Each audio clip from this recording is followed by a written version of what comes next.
Hi friends, എല്ലാവർക്കും ചീലൂസ് cook ട്യൂബിലേക്ക് സ്വാഗതം. എല്ലാവർക്കും സുഖമല്ലേ? ഞാനിന്നൊരു മട്ടൻ വരട്ടിയതാണ് ഇവിടെ ഉണ്ടാക്കാൻ പോകുന്നത്.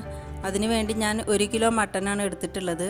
ഇതിലേക്ക് ആവശ്യത്തിന് ഉപ്പ്, ഇഞ്ചി വെളുത്തുള്ളി പേസ്റ്റ്, കുരുമുളകിൻ്റെ പൊടി, മഞ്ഞൾപ്പൊടി, ഗരം മസാല എല്ലാം 1/4 ടീസ്പൂൺ വീതം എടുത്തിട്ട് നന്നായി മിക്സ് ചെയ്ത് കുക്കറിൽ 3 വിസിലെടുത്ത് വേവിച്ചതാണിത്. ഒരു പാത്രം അടുപ്പത്ത് വെച്ച് അതിലേക്ക് 10 ടേബിൾ സ്പൂൺ വെളിച്ചെണ്ണ ഒഴിക്കുക. 3 സബോള അരിഞ്ഞത് ചേർത്ത് നന്നായി വഴറ്റുക.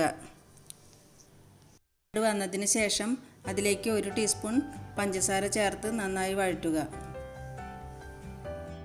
കറിക്ക് നല്ലൊരു ടേസ്റ്റ് കിട്ടാൻ വേണ്ടി 7 ചുവന്നുള്ളി വെളിച്ചെണ്ണയിൽ വറുത്ത് വെച്ചിരുന്നു. അത് നമുക്ക് ഇതിലേക്ക് ചേർക്കാം.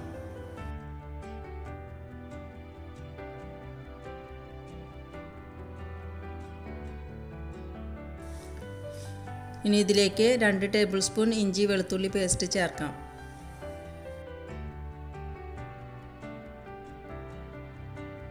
ഇനി ഇതിൻ്റെ പച്ചമണം പോകുന്നത് വരെ ഒന്ന് വഴറ്റിയെടുക്കാം.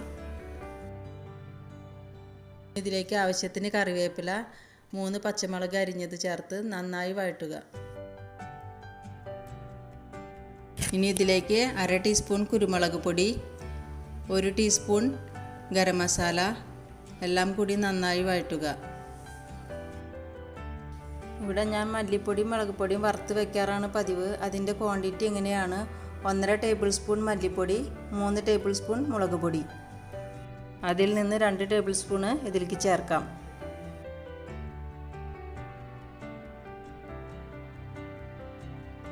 ഇതെല്ലാം നന്നായി വഴറ്റുക. ഇനി ഇതിലേക്ക് 1 തക്കാളി ചേർക്കാം. ഇതൊന്ന് വഴറ്റിയതിന് ശേഷം ആവശ്യത്തിന് ഉപ്പ് ചേർക്കുക.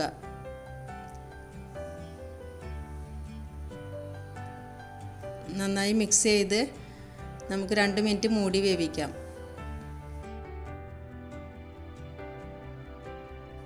ഇപ്പോൾ തക്കാളിയൊക്കെ നന്നായി വഴന്ന് വന്നിട്ടുണ്ട്. ഇതിലേക്ക് നമുക്ക് 1/2 ടീസ്പൂൺ മഞ്ഞൾപ്പൊടി ചേർക്കാം. ഇതിൻ്റെ പച്ചമണം പോകുന്നത് വരെ നന്നായി വഴറ്റാം.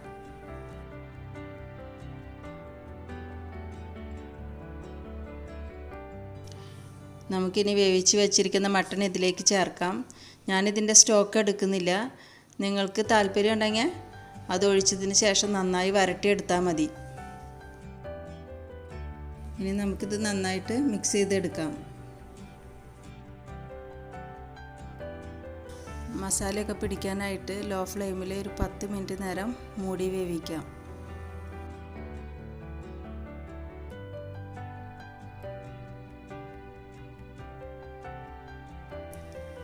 ഇപ്പം നല്ല മണമൊക്കെ വന്ന് നമ്മുടെ മട്ടൺ വരട്ടിയത് റെഡി ആയിട്ടുണ്ട്. ഇനി നമുക്ക് സ്റ്റൗ ഓഫ് ചെയ്യാം.